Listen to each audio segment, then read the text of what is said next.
dégagé par Brett Capone. Ouais, Ironen qui se remet un peu de ses émotions là avec ce vilain ballon. Bien joué de la part de Gay. Super Bétat, il doit frapper. Il touche ce ballon une deuxième fois. Oh, quel but. Mais quel but. Extraordinaire. Arthur Théâtre pour son 3e but de la saison déjà. Mais quelle frappe. On avait envie qu'il frappe directement. Hein. Voilà, mais il est là. Il se remet dans une bonne position et là, la frappe est parfaite. Elle est superbe. Mais on est de nouveau méchamment déséquilibré du côté de Genk quand même. Hein. À partir du moment où il reçoit le ballon, il a un boulevard devant lui. Quelle puissance dans ce ballon. L'inspiration, le geste qu'il faut. Et le petit bond juste avant. Ça fait aussi la différence, c'est vrai. Pour prendre vraiment ce ballon coup de pied. Et là, le pauvre Martin van de Voort peut rien faire là-dessus. Pour sonner l'un des derniers assauts dans cette partie.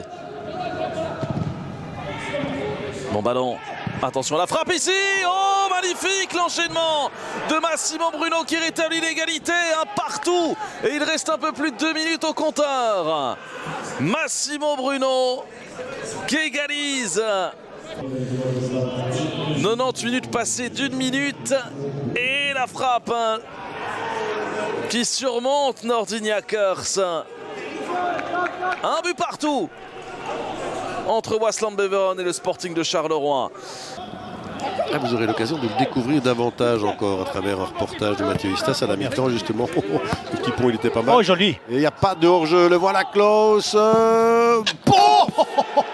Patate ici de Klaus. Je vous disais, vous aurez l'occasion de le connaître davantage à la mi-temps. Mais ça franchement, c'est parti comme un boulet de canon. D'abord il est parti à la limite du hors-jeu. C'est dommage, c'est juste la passe qu'on voit, elle est bien donnée, il n'est pas hors jeu, il la prend bien, il voit qu'il ne peut pas aller parce qu'on va revenir vers lui et il se dit je vais frapper. Et je crois qu'il a bien fait, non? Regardez. Hop. Là, il prend l'information, il regarde où est Bostein et je le répète, sur un terrain vraiment compliqué. On va revoir. Regardez le contrôle, même le contrôle. Les ballons, les rebonds, il est bien. Ouais, franchement, ça va bien. Et ses qualités. Suzuki. Oh, ça va rester là. Holzhauser en 2 temps. Le ballon est où? Mackenzie. Ce qu'il n'a pas un peu gardé entre ses jambes là, entre ses godasses.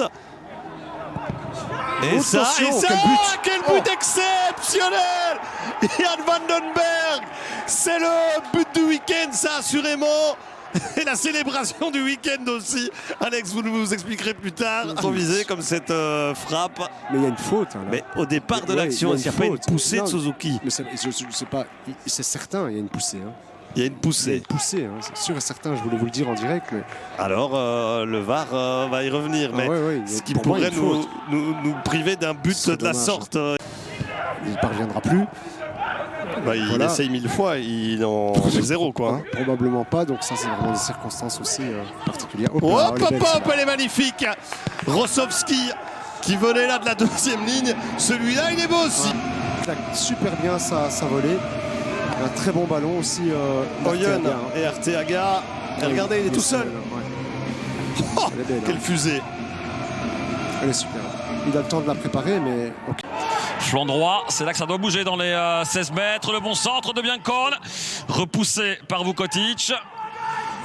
Et Waasland Beveren qui reste acculé là au niveau de son grand rectangle. Quel but de Lopez! C'est magnifique! L'inspiration du Portugais. Alors que le cercle maintenait la pression.